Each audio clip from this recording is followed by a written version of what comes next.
Hello everyone, Assalamu alaikum. This is Asana Orin. Welcome to Easy to Go Education.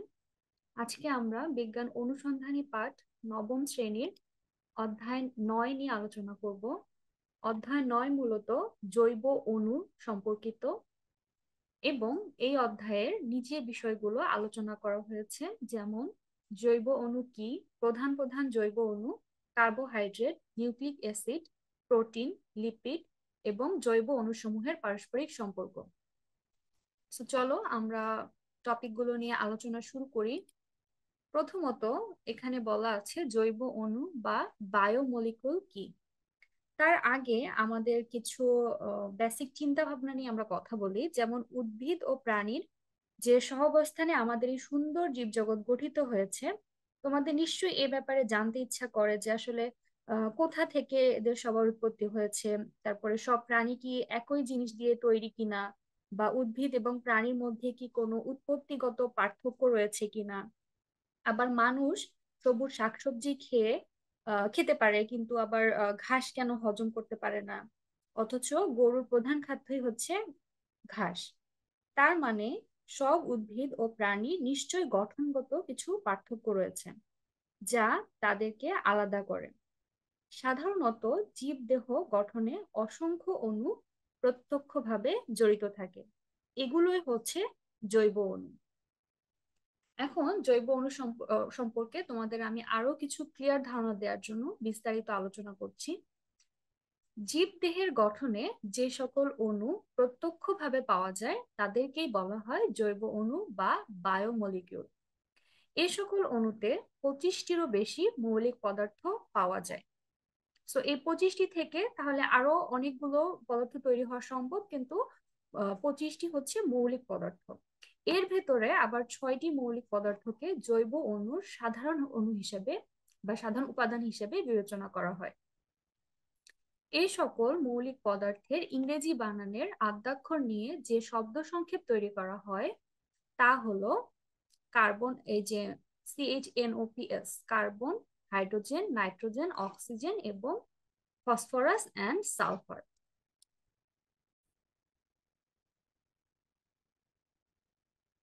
জৈব অণুর সবচেয়ে সরল জৈব যৌগ তৈরি হয় আসলে হাইড্রোজেন ও কার্বন দিয়ে। জৈব যৌগের প্রাথমিক সদস্য হলো মিথেন, এবং জৈব অণুর ক্ষেত্রে নানা ধরনের হাইড্রোকার্বনের কার্যকরী মূলক পাওয়া যায়। কোন জৈব অণুর সাথে যুক্ত হয়ে ভিন্ন ভিন্ন গুণাগুণ ধারণ করে, মানে এটা হচ্ছে যে জৈব অণুর যে নানা ধরনের কার্যকরী মূলক থাকে, এগুলো কোনো জৈব অণুর সাথে যুক্ত হয়ে ভিন্ন ভিন্ন গুণাগুণ ধারণ করে থাকে। এবং জৈব অণুর ক্ষেত্রে মোট 6টি কার্যকরী মূলক বিশেষভাবে চিহ্নিত হয়েছে। এগুলো হলো অক্সিজেন, নাইট্রোজেন, ফসফরাস এবং সালফাইডের সাথে কার্বনের বন্ধন সৃষ্টির বিবেচনায় একে আবার 4টি ভাগে ভাগ করা হয়। এখন আমরা এই ভাগগুলো নিয়ে আলোচনা করব। প্রথমত, অক্সিজেন ও কার্বন বন্ধন। এই শ্রেণীর কার্যকরী মূলকের ভিত্তি হলো অক্সিজেন ও কার্বনের বন্ধন। তোমরা নাম শুনে বুঝতে পারছো যে এখানে মূলত বন্ধন গঠিত হবে অক্সিজেন ও কার্বনের মধ্যে। কার্বনের সাথে অক্সিজেনের বন্ধন 3 ভাবে হতে পারে। এই বিচারে এই শ্রেণীর কার্যকরী মূলককে 3 ভাগে ভাগ করা হয়, যেমন কার্বনিল, হাইড্রোক্সিল এবং কার্বক্সিল। তাহলে কার্বনিল কি? এই শ্রেণীর কার্যকরী মূলক এককভাবে অক্সিজেনের সাথে মিলিত হয়।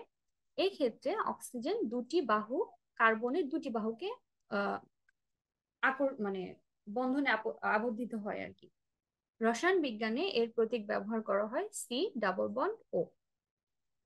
হাইড্রোক্সিল, এই শ্রেণীর কার্যকরী মূলকে অক্সিজেনের সাথে থাকে হাইড্রোজেন, এবং মূলত একটি অক্সিজেন ও একটি হাইড্রোজেন মিলিত হয়ে হাইড্রোক্সিল মূলক সৃষ্টি করে, এবং এই মূলকই কার্বনের সাথে মিলিত হয়ে জৈব যৌগের সৃষ্টি করে। এক্ষেত্রে কার্বক্সিল, এই শ্রেণীর কার্যকরী মূলকে থাকে কার্বন, অক্সিজেন ও হাইড্রোজেন। এতে একই কার্বনের সাথে কার্বনিল ও হাইড্রোক্সিল যুক্ত হয়। এর সাধারণ সংকেত হলো HO, সিঙ্গেল বন্ড C+O। সাধারণভাবে এই সংকেত প্রকাশ করা হয় এভাবে: এগুলো মূলত আমি জৈব অণু এবং এর হচ্ছে যে বন্ধন সৃষ্টিকারী বিভাগগুলো রয়েছে সেগুলো নিয়ে আমি আলোচনা করছি। এগুলো এই এত ডিটেইলে তোমাদের বইয়ে দেয়া নেই, আমি জাস্ট ধারণার জন্য তোমাদেরকে এগুলো বলছি। এরপরে হচ্ছে নাইট্রোজেন ও কার্বন বন্ধন। এই শ্রেণীর কার্যকরী মূলকে থাকে কার্বন ও নাইট্রোজেনের আহ আর কি বন্ধন। সো কার্বন ও নাইট্রোজেন মিলিত হয়েই এই কার্যকরী মূলকটা তৈরি করেন, এবং এই শ্রেণীর কার্যকরী মূলক নানা ধরনের হয়ে থাকে।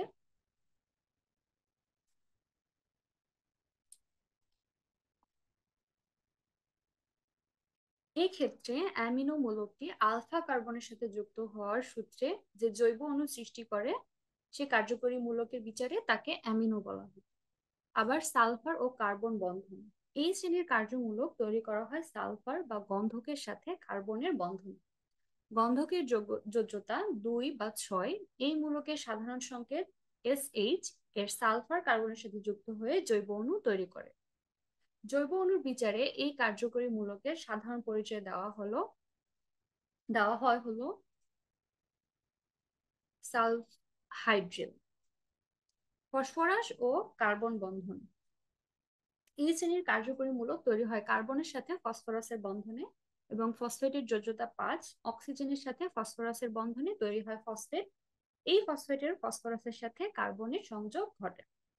হাইড্রোজেনের সাথে ফসফেটের সম্মিলনে তৈরি হয় ফসফরিক অ্যাসিড, এবং এই অ্যাসিড থেকে একটি হাইড্রোজেনের বিচ্যুতি ঘটলে তা আয়নিত অবস্থায় পৌঁছায়। এই অবস্থায় পুনরায় আয়নিত হলে এর অবস্থা হয়, এখানে দেখো মাইনাস, মূলত 1 ছিল, আবার যখন পুনরায় আয়নিত হলো এখানে 2 হলো, এবং পর্যায়ক্রমিক ধারায় এই যৌগটি থেকে ফসফেট আবার যদি মাইনাস হয় তাহলে 3 এভাবে তৈরি হয়। এই কার্যকরী মূলক দেখা যায় ডিএনএ, আরএনএ এবং কিছু লিপিডে। তোমাদের এই অধ্যায়ে ডিএনএ, আরএনএ, লিপিড এগুলো নিয়েও আলোচনা আছে, এবং জৈব অণু নিয়েও সংক্ষেপে কিছু আলোচনা আছে, কিছু আহ ব্যাখ্যামূলক পরীক্ষা আছে। তোমরা যদি এখন পর্যন্ত এই টপিকগুলো খুব ভালোভাবে বুঝতে নাও পারো, আমি যা যা আলোচনা করলাম, পরবর্তী যে বিষয়গুলো আমি তোমাদের সাথে আলোচনা করব তাহলেই ক্লিয়ার হয়ে যাবে। এখন পর্যন্ত আমি যা যা পড়েছি তা শুধুমাত্র তোমাদের ধারণা দেওয়ার জন্য। এখন আমরা চলো বইয়ের মূল আলোচনায় চলে যাই।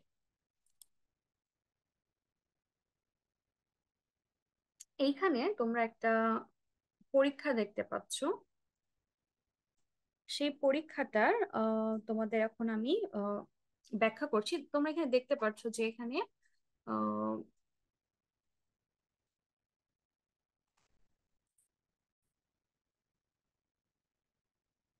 তো এখানে তোমরা যে চিত্রটা দেখতে পাচ্ছ এটা মূলত মিলার উডের অজৈব অণু থেকে জৈব অণু সংশ্লেষণ করার পরীক্ষা। এটি সম্পর্কে তোমাদের বুঝতে হলে প্রথমত জীবদেহের যে কার্বোহাইড্রেট, প্রোটিন, নিউক্লিক অ্যাসিড এবং লিপিডের যে 4 ধরনের জৈব রাসায়নিক পদার্থ রয়েছে এই বিষয়টি জানতে হবে। অ্যাকচুয়ালি জীবদেহ কার্বোহাইড্রেট, প্রোটিন, নিউক্লিক অ্যাসিড ও লিপিড নামে এই 4 ধরনের জৈব রাসায়নিক পদার্থ দিয়ে গঠিত। এদের ভেতর প্রোটিন ও নিউক্লিক অ্যাসিড এই দুটি জৈব রাসায়নিক পদার্থ ছাড়া সজীব বস্তু আসলে তৈরি করা যায় না বা হয় না। এর থেকে ধারণা করা যায় সৃষ্টির শুরু থেকেই জৈব অণুগুলো তৈরি হয়েছিল, এবং বিভিন্ন রাসায়নিক ক্রিয়ার ফলে সেগুলো সংযুক্ত হয়ে প্রথম কোষ তৈরি হয়। বিজ্ঞানীরা ধারণা করেন যে বজ্রপাত অথবা ঘন ঘন বৈদ্যুতিক ঝড় এবং শক্তিশালী সৌর বিকিরণ ইত্যাদি কোনো কোনো রাসায়নিক বিক্রিয়াকে ত্বরান্বিত করে, যার ফলে আদি পৃথিবীতে অজৈব অণু থেকে এই জৈব অণুগুলো তৈরি হয়েছিল। এই ধারণাকে প্রমাণ করার লক্ষ্যে 1953 সালে বিজ্ঞানী স্ট্যানলি মিলার এবং হ্যারল্ড উরে পরীক্ষাগারে একটি আদি পৃথিবীর কৃত্রিম রূপ তৈরি করেছিলেন। এই যে তোমরা চিত্রটা দেখতে পাচ্ছ এখানে সেটা বোঝাচ্ছে, মানে তাদের পরীক্ষাটি এখানে উল্লেখ করা হয়েছে, যেখানে পুরোপুরি আহ আবদ্ধ একটি সিস্টেমে প্রাচীন পৃথিবীতে যেসব উপাদান ছিল, অর্থাৎ পানি, মিথেন, অ্যামোনিয়া এবং হাইড্রোজেন, এই যে পানি, মিথেন, অ্যামোনিয়া এবং হাইড্রোজেন, এবং এই মিশ্রণকে ক্রমাগত পরিচালনা করেছিলেন সে সময়কার বজ্রপাতের অনুকরণে সেখানে বৈদ্যুতিক ডিসচার্জ করা হয়েছিল এবং 1 সপ্তাহ পর সেখানে তারা অ্যামিনো অ্যাসিড নামক জৈব অণুকে সংশ্লেষিত হতে দেখেন এবং তারা প্রমাণ করেন প্রাকৃতিক পরিবেশে অজৈব অণু থেকে জৈব অণু তৈরি হওয়া সম্ভব।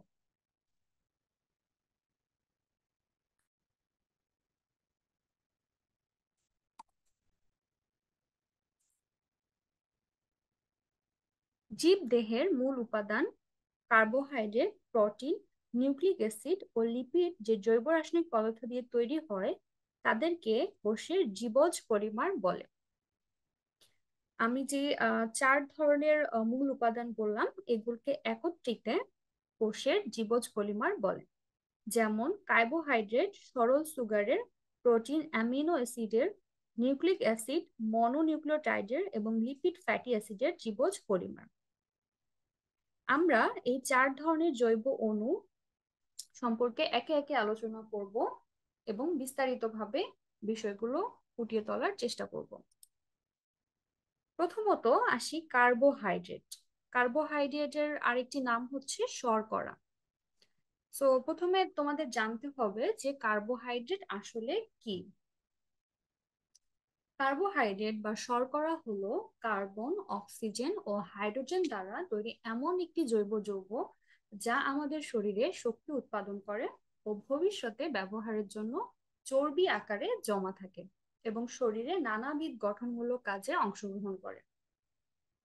সো তোমরা সাধারণত দেখবে যে আমরা কার্বোহাইড্রেট জাতীয় শর্করা বা কার্বোহাইড্রেট জাতীয় পদার্থ বেশি গ্রহণ করি, যেমন রাইস, এই ধরনের জিনিসগুলো আমরা বেশি গ্রহণ করি এবং এর ফলে আমাদের শরীরের মধ্যে যে শক্তিটা উৎপাদন হয় তা শুধুমাত্র প্রেজেন্ট টাইমে আমাদেরকে প্রয়োজনীয় শক্তি যোগায় না, আমাদের ভবিষ্যতে ব্যবহারের জন্য বা দেখা যাচ্ছে আমরা যখন রোজা করি বা অনাহারে থাকি বা না খেয়ে থাকি তখন আমাদের একটা জীবনী শক্তি প্রদান করে এবং এটা আমাদের শরীরে চর্বি আকারে জমা থাকে, একটা স্টোর এনার্জি থাকে। আমাদের শরীরে পুষ্টির সাথে সম্পর্কিত মূল 7টি পুষ্টি উপাদানের মধ্যে একটি হলো শর্করা। শর্করা আমাদের শরীরকে প্রয়োজনীয় শক্তি সরবরাহ করে এবং অতিরিক্ত পরিমাণে উপস্থিত থাকলে তা শরীর ফ্যাট বা চর্বি হিসেবে জমিয়ে রাখে। শরীরে শর্করার ভাঙনে নানা রকম ক্ষুদ্রতম সুগার অণুতে বিভক্ত হয় এবং পর্যায়ক্রমে ক্ষুদ্রতম অংশে এসে উপনীত হলে তা শরীরের নানা স্থানে শোষিত হয়। জীবদেহের একটি গুরুত্বপূর্ণ গাঠনিক সঞ্চয় উপাদান ও শক্তির ভান্ডার তাহলে কি? অবশ্যই সেটা কার্বোহাইড্রেট। এবং কার্বোহাইড্রেট কি? এক ধরনের জটিল প্রাকৃতিক জৈব যৌগ যা প্রধানত কার্বন, হাইড্রোজেন, অক্সিজেন মৌল নিয়ে গঠিত। সিএইচও। কার্বোহাইড্রেটে কার্বন, হাইড্রোজেন ও অক্সিজেন অণুর পরিমাণ থাকে 1:2:1 এই অনুপাতে যুক্ত থাকে।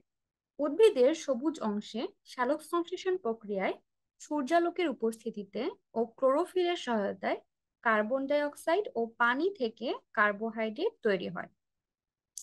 আমাদের প্রতিদিনের খাবারের একটি বড় অংশ শর্করা বা কার্বোহাইড্রেট জাতীয় খাবার। আমাদের শরীরের পুষ্টির সঙ্গে সম্পর্কিত মূল 7টি পুষ্টি উপাদানের এই মূল 7টি পুষ্টি উপাদান হলো পানি, carbohydrate, fibre, fat, protein, vitamin এবং মিনারেলস। একটি হলো কার্বোহাইড্রেট বা শর্করা। এখানে চিত্রে তোমরা দেখতে পাচ্ছ যে গ্লুকোজের এক ধরনের অণু হচ্ছে C6H12O6। এটি তাহলে কি বলতো?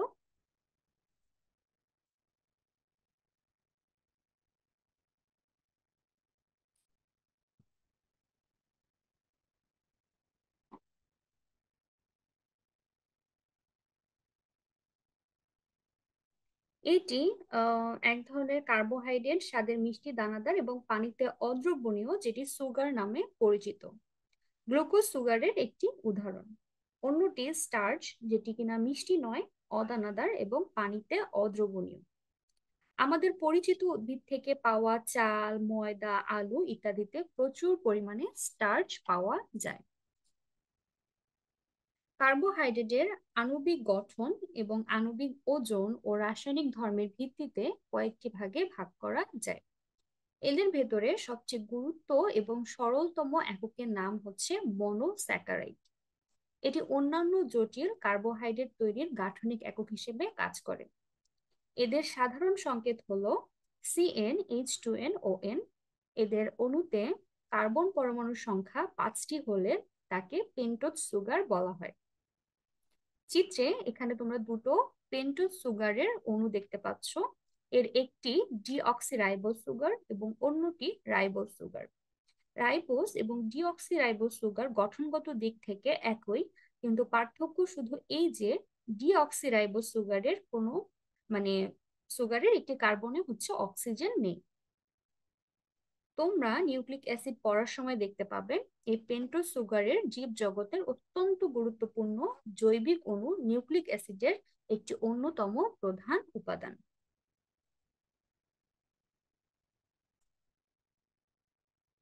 এখানে দুই ধরনের পেন্টোজ সুগার দেখানো হয়েছে, টু ডিঅক্সিরাইবোজ এবং রাইবোজ।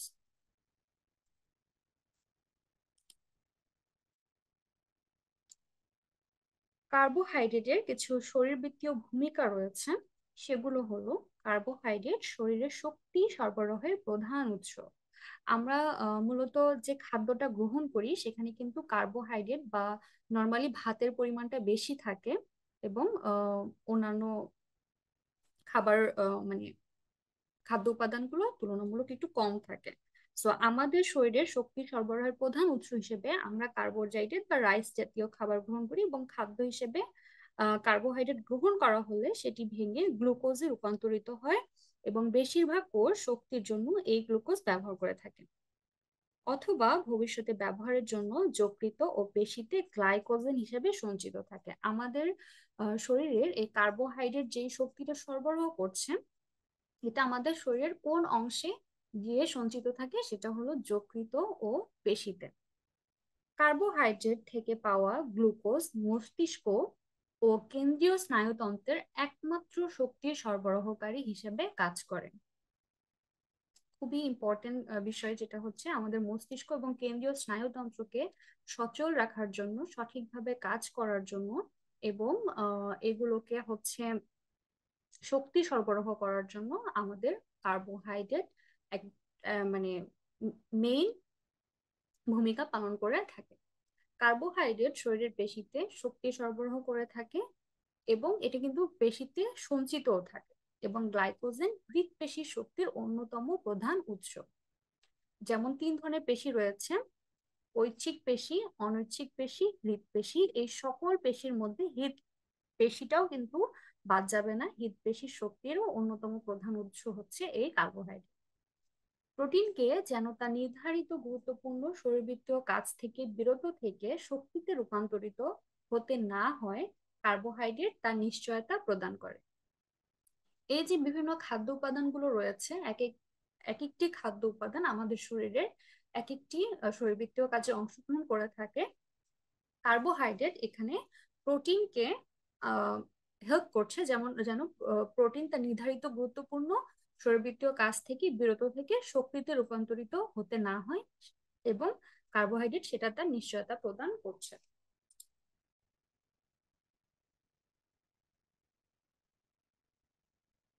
আবার অপাচ্য কার্বোহাইড্রেট এবং সেলুলোজ পেকটিন জাতীয় জটিল শর্করা মল তৈরিতে এবং নিষ্কাশনে সাহায্য করে। খাদ্যে যথেষ্ট ফাইবার সমৃদ্ধ জটিল কার্বোহাইড্রেট রক্তে গ্লুকোজের পরিমাণ নিয়ন্ত্রণ করে।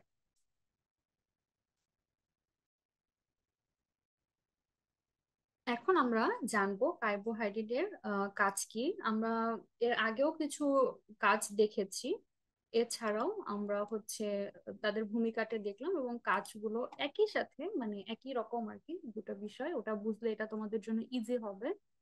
আহ আসলে কার্বোহাইড্রেট বা শর্করা আমাদের অনেক অনেক হেল্প করে থাকে। এর বিভিন্ন ধরনের কাজ আসলে বলে শেষ করা যাবে না। এছাড়াও কিছু গুরুত্বপূর্ণ কাজ রয়েছে যেগুলো এখানে উল্লেখ করা হলো। যেমন আমি যেটা বললাম আর কি এর আগে, যে কার্বোহাইড্রেট আমাদের শরীরকে শক্তি দেয়। এটি আমাদের জন্য প্রয়োজনীয় শক্তি জমা রাখে। আমাদের পেশির পরিমাণ ঠিক রাখতে সাহায্য করে এবং রক্ষণাবেক্ষণ করে। স্টার্চ জাতীয় খাদ্যে অনেক ডায়েটারি ফাইবার আছে, এগুলো আমাদের অন্ত্রের স্বাস্থ্য ভালো রাখতে সাহায্য করে। গ্লুকোজ শরীরে দ্রুত মিশে শরীরকে শক্তি যোগায়। আমাদের মস্তিষ্ক এক্সক্লুসিভ ভাবে গ্লুকোজ থেকে শক্তি গ্রহণ করে সচল থাকে। আচ্ছা, এখন আমরা তো এর গুরুত্ব, কাজ, ভূমিকা এগুলো সব নিয়ে আলোচনা করলাম, কিন্তু শর্করার যদি আমরা খুব বেশি গ্রহণ করি আমাদের কিছু সমস্যাও দেখা দিতে পারে। কার্বোহাইড্রেটের পরিমাণ অতিরিক্ত হয়ে গেলে নানা রকমের যে শারীরিক সমস্যা দেখা যায় সেগুলো নিচে উল্লেখ করা হলো। যেমন ওজন বাড়িয়ে দেয়, আর্থ্রাইটিসের ঝুঁকি বাড়ায়, শরীরের অতিরিক্ত চর্বি জমা করা শুরু করে, টাইপ 2 ডায়াবেটিক্সের ঝুঁকি বাড়ায়। হৃদরোগের অন্যতম কারণ হলো শর্করা জাতীয় খাদ্য, এবং ক্যান্সার ও টিউমার সেল ডেভেলপমেন্ট এবং এদের বেড়ে চলার পেছনে এই পুষ্টি উপাদানের বড় ভূমিকা আছে।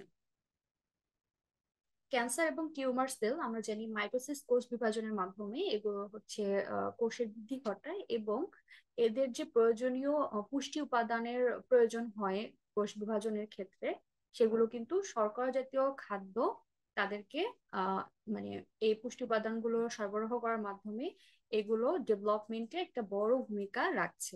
এবং মহিলাদের ব্যাকটেরিয়াল ভেজাইনোসিস নামক সমস্যার জন্য শর্করা অনেকাংশে দায়ী, এবং কার্বোহাইড্রেট ও ইনসুলিন রেসিস্ট্যান্স, কার্বোহাইড্রেটের পরিমাণ বেড়ে গেলে শরীরের একটানা ইনসুলিন তৈরি করেই যেতে থাকে, তখন ইনসুলিন রেসিস্ট্যান্স নামক সমস্যা তৈরি হতে পারে।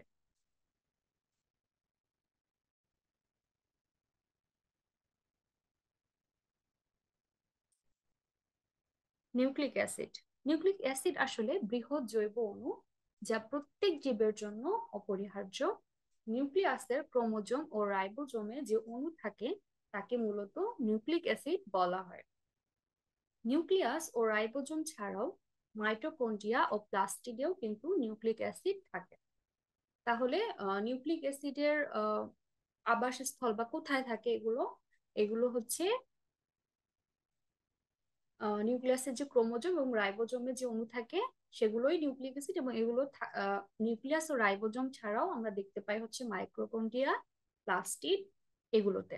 নিউক্লিক অ্যাসিডে পেন্টোজ সুগার, নাইট্রোজেন বেস বা ক্ষারক এবং ফসফরিক অ্যাসিড দিয়ে গঠিত এক ধরনের জৈব অণু, যা জীবের বংশগতির ধারা সহ সব কার্যক্রম নিয়ন্ত্রণ করে। নিউক্লিক অ্যাসিড দুই প্রকার, ডিএনএ এবং আরএনএ। এখন আমরা এই ডিএনএ এবং আরএনএ আসলে কি, এগুলো কিভাবে কাজ করে, এগুলো নিয়ে আলোচনা করব। তো ডিএনএ, ডিএনএ এর ফুল ফর্ম হলো ডিঅক্সিরাইবো নিউক্লিক অ্যাসিড, যা কোষের সর্বাপেক্ষা উল্লেখযোগ্য স্থায়ী রাসায়নিক অণু। এটি কোষের বা সামগ্রিকভাবে জীবের সমস্ত জৈবিক কাজ ও বংশগত বৈশিষ্ট্য ধারণ ও নিয়ন্ত্রণ করে। কয়েক ধরনের ভাইরাস ছাড়া সব রকমের সজীব কোষেই ডিএনএ থাকে। ক্রোমোজোম ডিএনএ ও কিছু প্রোটিন দ্বারা গঠিত। ডিএনএ এই প্রোটিনের সাহায্যে পেঁচিয়ে লম্বা সুতার মতো তৈরি করে, যেটি ক্রোমোজোম নামে পরিচিত। এছাড়া মাইটোকন্ড্রিয়া ও প্লাস্টিডের মধ্যেও কিন্তু ডিএনএ থাকতে পারে। নির্দিষ্ট প্রজাতির জীবকোষে ডিএনএর পরিমাণ নির্দিষ্ট থাকে। ডিএনএ এক ধরনের রাসায়নিক জৈব যৌগের অণুগুলোকে নিউক্লিওটাইড নামক অনেকগুলো ছোট ছোট অণু দ্বারা গঠিত।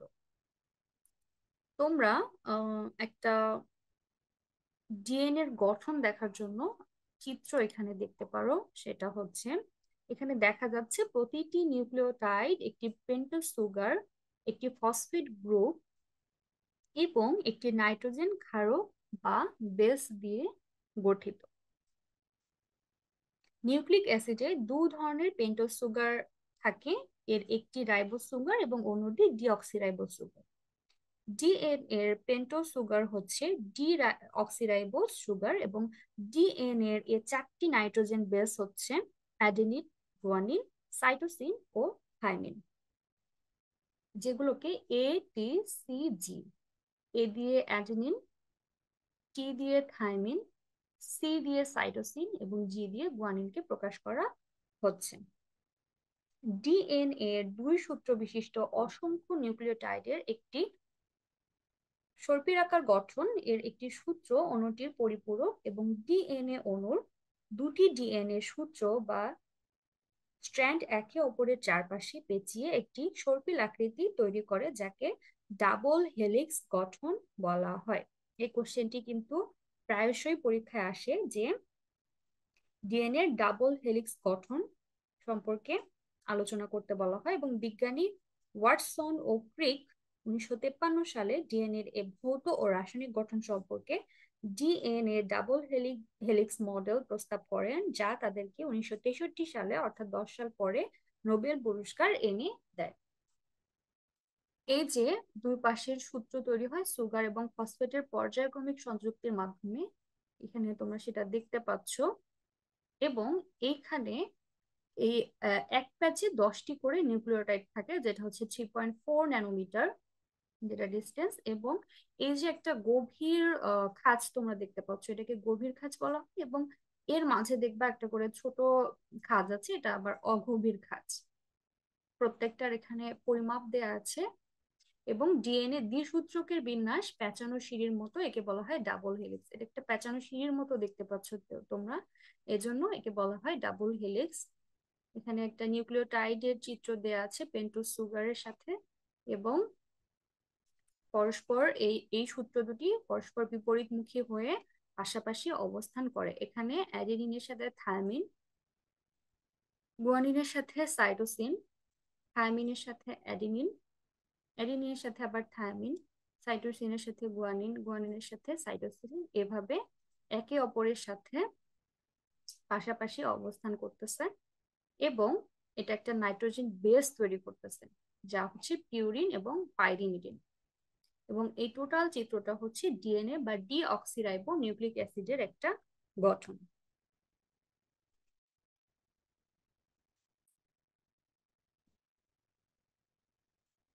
এখন আমরা ডিএনএ অণুর কিছু কাজ নিয়ে আলোচনা করব, যে আসলে ডিএনএ অণুটার গঠন যে এত কমপ্লেক্স বা এত কিছু আছে এর মধ্যে, এর আসলে মূল কাজটা কি।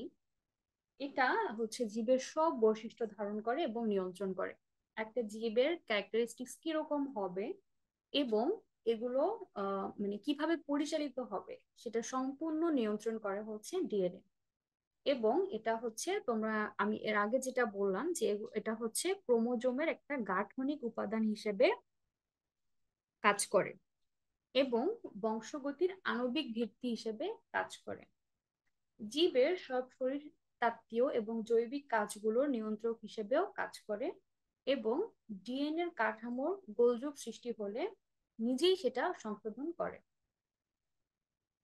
মিউটেশনের মাধ্যমে প্রকরণ সৃষ্টি করে, এবং বিবর্তনের মুখ্য ভূমিকা পালন করে।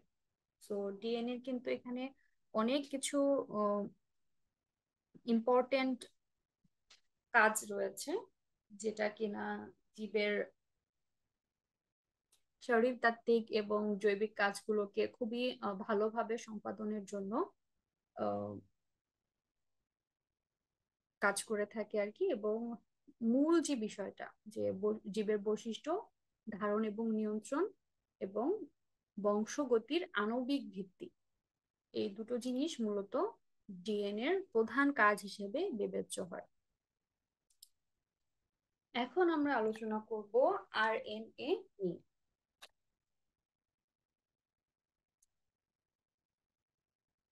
আরএনএ বা রাইবো নিউক্লিক অ্যাসিড কোষের সাইটোপ্লাজমে মুক্ত অবস্থায় অথবা রাইবোজোমের সঙ্গে যুক্ত অবস্থায় থাকে। ডিএনএ এর সঙ্গে আরএনএ এর মূল পার্থক্য হচ্ছে এটি ডিএনএ এর মতো দুই সূত্র বিশিষ্ট নয়, এটি নিউক্লিওটাইডের একক চেইন বা শিকল। এখানে চিত্রে সেটা দেখানো হচ্ছে। ডিএনএ এর মতোই আরএনএ নিউক্লিওটাইডে রয়েছে পেন্টোজ সুগার, অজৈব ফসফেট এবং একটি নাইট্রোজেন বেস। তবে এই পেন্টোজ সুগারটি হচ্ছে রাইবোজ সুগার। ডিএনএ 4টি নাইট্রোজেন বেসের মতো এখানে 4টি বেস রয়েছে, তবে আরএনএ তে থায়ামিনের বদলে রয়েছে ইউরাসিল। এটা হচ্ছে মেন পার্থক্য, যে ডিএনএ তে আমরা দেখেছিলাম যে ওখানে থাইমিন থাকে, বাট এখানে থাইমিন থাকে না, এখানে থাকে হচ্ছে ইউরাসিল, একটি ভিন্ন নাইট্রোজেন বেস বা ক্ষার। কিছু সংখ্যক ভাইরাসের ক্ষেত্রে, যেমন কোভিড ভাইরাস বা SARS-CoV-2, ডিএনএ অনুপস্থিত। অর্থাৎ যে সমস্ত ভাইরাস ডিএনএ দিয়ে গঠিত নয় তাদেরকে নিউক্লিক অ্যাসিড হিসেবে থাকে আরএনএ, ডিএনএর পরিবর্তে থাকে সেখানে আরএনএ। এসব ক্ষেত্রে আরএনএ বংশগতির বস্তু হিসেবে কাজ করে। আরএনএ প্রধানত তিন প্রকার, সেটা হচ্ছে রাইবোজোমাল আরএনএ বা বার্তাবহ আরএনএ, সরি, রাইবোজোমাল আরএনএ হচ্ছে আলাদা, বার্তাবহ আরএনএ বা মেসেঞ্জার আরএনএ যেটা বলে, অথবা mRNA থাকতে পারে, এবং পরিবাহক আরএনএ বা ট্রান্সফার আরএনএ অর টিআরএনএ। আমরা প্রোটিনের সংশ্লেষ বা গঠন সম্পর্কে যখন পড়বো তখন আরএনএ এর কাজ সম্পর্কে আরো একটা বিস্তারিত ধারণা পাবো। এই চিত্রতে তোমরা একটা কি চেঞ্জ দেখতে পাচ্ছ বলো তো? এখানে কিন্তু দুই সূত্র বিশিষ্ট নয়, এটা হচ্ছে একক সূত্র বিশিষ্ট, এবং এই যে এখানে অ্যাডেনিন থাইমিনের জায়গায় রয়েছে ইউরাসিল, সাইটোসিন, গুয়ানিন। তাহলে আরএনএ এর কাজ কি? আরএনএ এর কাজ হচ্ছে প্রোটিন সংশ্লেষণ করা। ডিএনএ হতে এই আরএনএ বার্তা বহন করে রাইবোজোমে পৌঁছে দেয়, এবং বংশগত বৈশিষ্ট্য বহন করাই হচ্ছে এর অন্যতম প্রধান কাজ।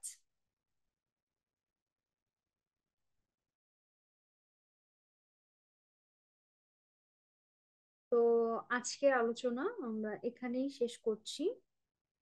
আমরা মূলত আরএনএ পর্যন্ত এই চ্যাপ্টারের টপিক গুলো পড়লাম। এই চ্যাপ্টারে আরো কিছু গুরুত্বপূর্ণ টপিক রয়েছে, সেগুলো নিয়ে আমরা আগামী ক্লাসে ইনশাল্লাহ বিস্তারিত আলোচনা করব। সে সময় পর্যন্ত সবাই সবাই সুস্থ থাকো, সুন্দর থাকো। ধন্যবাদ আমাদের সাথে থাকার জন্য। আল্লাহ হাফেজ।